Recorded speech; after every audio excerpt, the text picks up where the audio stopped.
அது work out ஆகும். இன்னும் நிறைய சிஜில்ஸ் மட்டும் இல்லை, நிறைய குறியீடுகள் இருக்கு.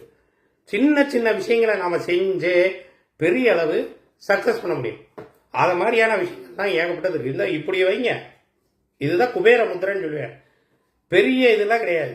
இந்த சுக்கிர விரல், அதுக்கப்புறமா இது சனி விரல், குரு விரல், முத்திரை மூலமா நமக்கு நிறைய விஷயம் கிடைக்கும். குபேர முத்திரை இது வைக்கிறதுக்கு ஏதாவது கஷ்டமா?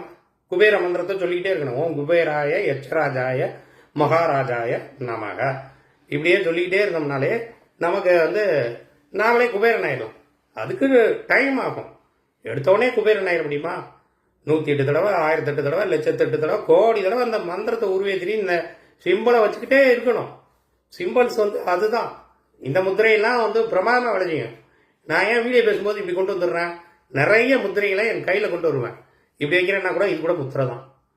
புரியுதுங்களா? இப்படின்னா கூட முத்திரை தான்.